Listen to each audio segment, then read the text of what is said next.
spécialiste de la question du Sahara occidental, mais aussi écrivain. Bienvenue, Monsieur Mustafa. Merci pour l'invitation. Donc, pour commencer, hier, le ministre d'État, ministre des Affaires étrangères, Ahmed Attaf, a été l'invité de Algérie 24 pour revenir sur les termes de la résolution 2797.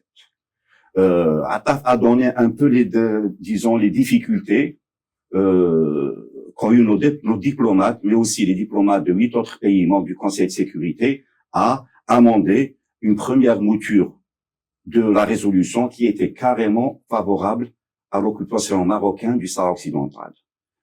Pouvez-vous un peu analyser les déclarations de Monsieur Attaf hier? Oui, la déclaration ou bien l'interview de Monsieur Attaf, le ministre des Affaires étrangères, était très attendue par les téléspectateurs.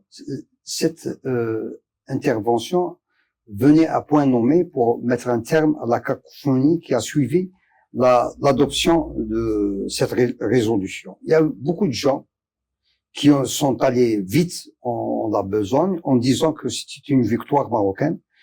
Et hier, le ministre des Affaires étrangères est venu mettre le haut là sur cette lecture et dire que c'est une lecture erronée qui ne renvoie pas à la réalité des choses.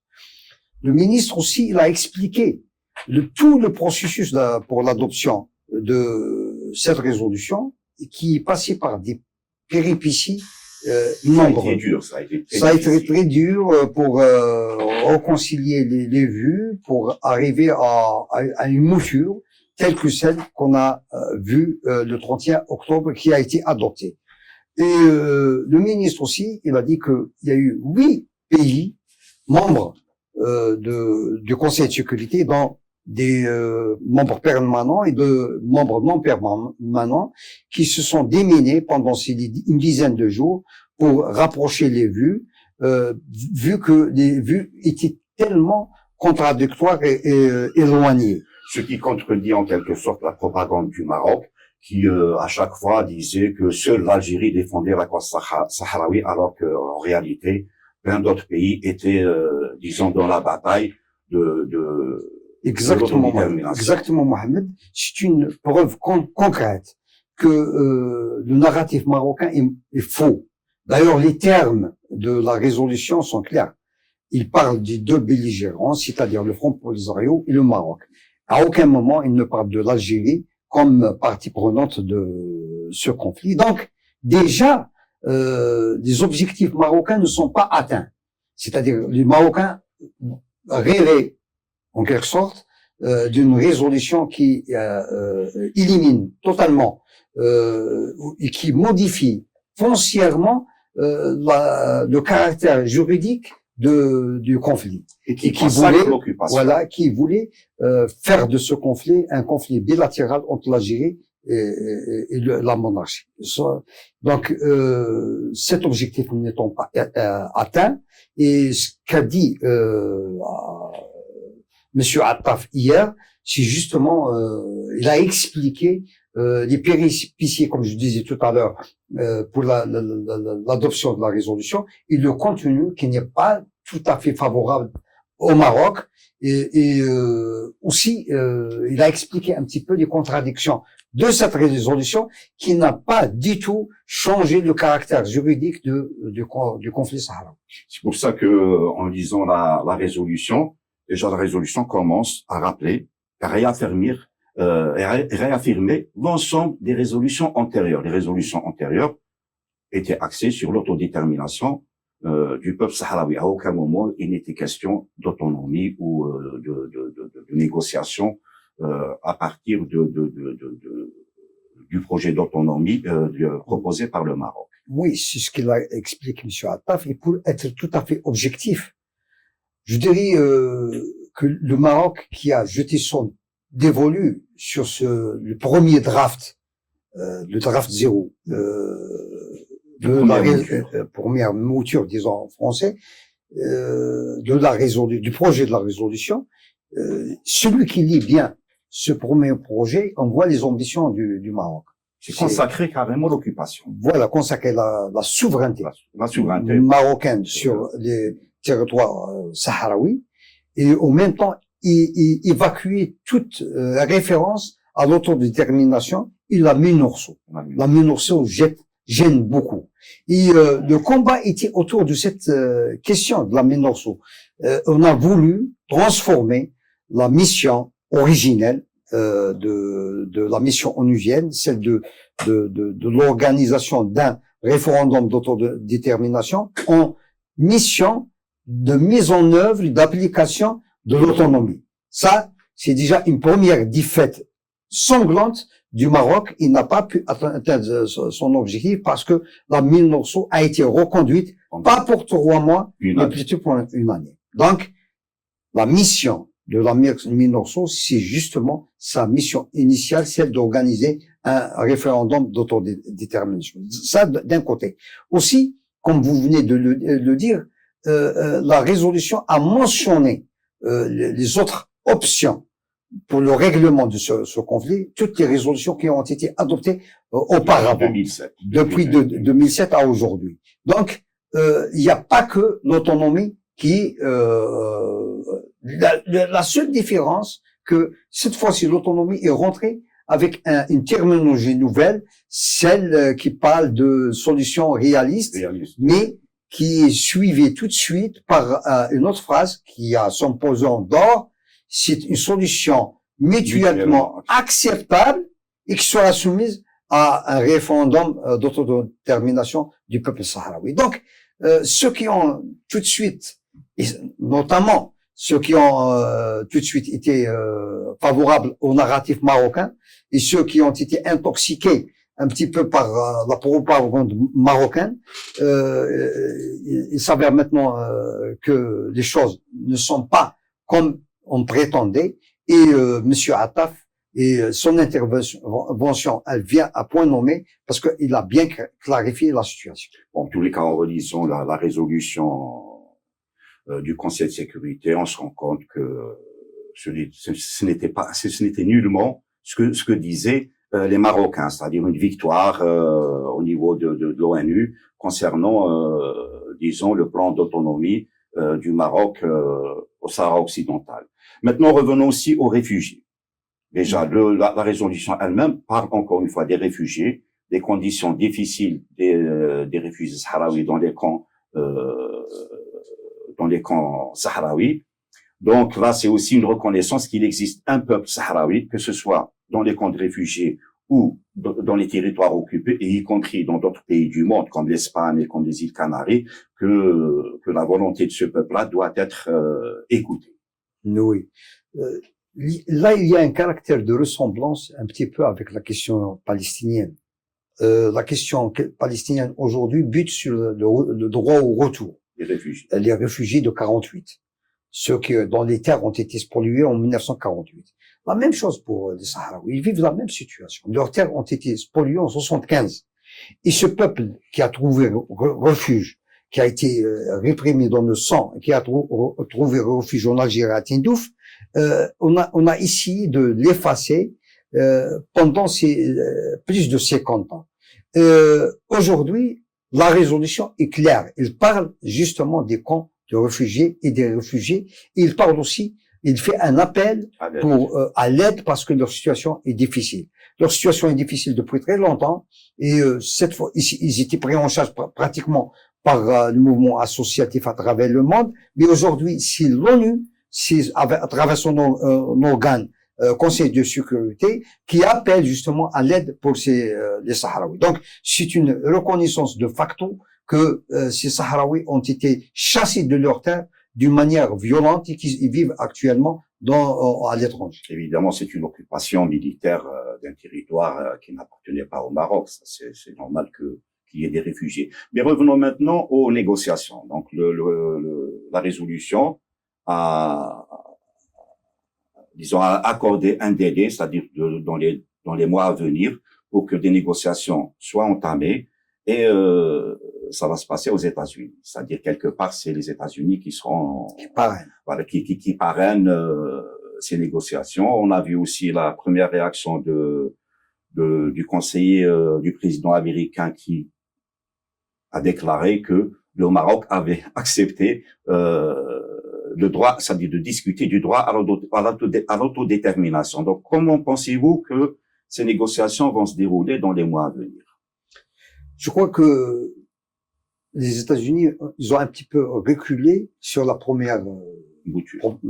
Ils ont reculé sérieusement parce qu'ils ont vu que uniquement aller vers l'autonomie comme proposition, effacer toutes les autres alternatives et laisser cette proposition comme unique option n'est pas possible. Et le conseiller du président Trump l'a dit clairement que toutes les options sont possibles et que l'autodétermination du peuple sahraoui sera respectée. Donc, dès lors qu'on parle de l'autodétermination et de la voix des Sahraouis qui sera respectée, on peut aller vers des négociations sur d'autres propositions. D'ailleurs, la mouture finale parle, il y a un appel pour que d'autres options soient déclinées et que les négociations qui sont initiées sous le parapluie des Nations Unies prend en compte toute proposition nouvelle sur ce sujet. Donc, c'est clair, les choses ne vont pas dans le sens voulu dès le départ par le Maroc et son parrain, la France, et ça ne va pas dans le sens de cette stratégie initiée depuis 2007 pour faire imposer l'autonomie, parce que on voit que dans les éléments de langage de la résolution et aussi les déclarations, notamment celles du conseiller du président Trump par la suite, vont dans une autre voie. Donc, disons que les États-Unis ont déjà abrité des négociations à Manhasset, connaissent bien les revendications sahraouies et connaissent bien que les Sahraouis ne reculent pas sur la question de l'autodétermination.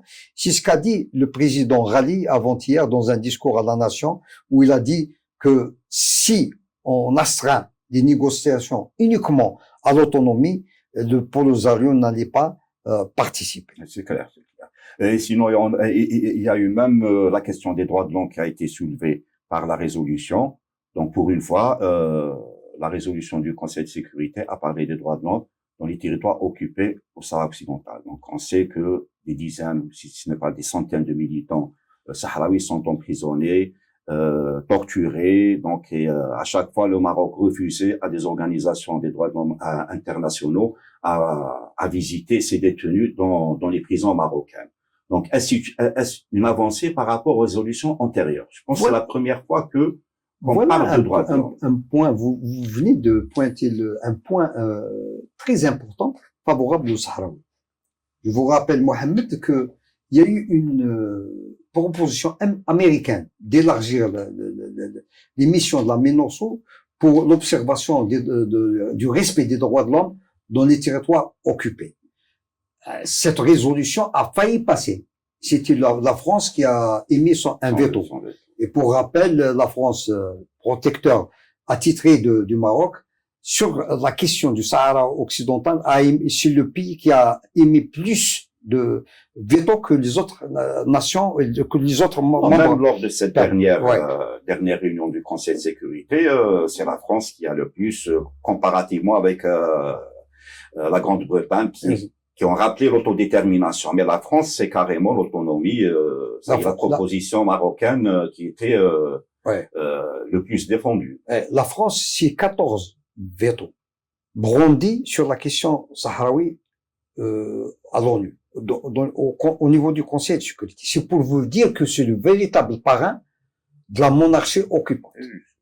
Donc, cette question relative aux droits de l'homme a été déjà posée par le porte-plume du dossier qui est les États-Unis, paradoxalement, et qui a été refusé par la France, maintenant elle revient autrement. Parce qu'il y a une disposition qui n'est pas contraignante dans la résolution qui parle du respect des droits de l'homme des Sahraouis dans les territoires occupés. je dois dire encore que cette disposition est appelée à s'améliorer, à être plus claire, parce que la colonisation marocaine est une colonisation très particulière. Il y a eu la démographie est utilisée comme une arme. Aujourd'hui, si à peu près ça ressemble à ce qui se passait en Algérie juste après la colonisation, c'est mettre le peuple algérien en minorité. Aujourd'hui, les Sahraouis dans les territoires occupés ne représentent pas plus de 20% et 80% de colons marocains. Donc cette question de droits de l'homme vient à point nommé, elle va beaucoup aider les Sahraouis à faire respecter leurs droits. Aujourd'hui, on voit que les Sahraouis des territoires occupés sont sortis dans la rue pour justement exprimer le refus de cette autonomie, de cette prétendue autonomie large offerte par les Marocains, et ils ont été réprimés pratiquement d'une manière atroce. Donc c'est pour vous dire que la situation dans les territoires occupés exige plutôt une protection plus affirmée, plus prononcée des instances internationales. Merci, Monsieur Mustafa Mohouk. Donc, vous êtes écrivain. Votre dernier livre, c'est Sahara occidental, un peuple brûlant de libération, qui est en vente. Pouvez-vous nous résumer votre ouvrage? Oui, ce livre coïncide avec la résolution et tout le débat autour de la résolution, mais il a été écrit dans le sillage des massacres de Gaza. C'est en voyant ce qui se passait à Gaza, j'étais vraiment choqué par les images. Et je me suis dit... Et vous n'êtes pas le seul. Oui, le monde entier a été choqué. Oui, pourquoi juste à côté de nous, il y a un conflit qui ressemble à ce conflit, mais il y a une tendance à le rendre invisible. C'est là où j'ai parlé dans le livre des médias occidentaux, et j'ai parlé d'un nouveau concept, j'ai parlé de stratégie d'invisibilisation. Et ce désir de montrer au monde ce qui se passe au Sahara occidental, parce que c'est une guerre sans image. Et les caméras ne sont pas tolérées. Par les médias, ne sont pas tolérées par le Maroc. Même les médias mainstream qui sont du côté de la colonisation ne sont pas tolérés.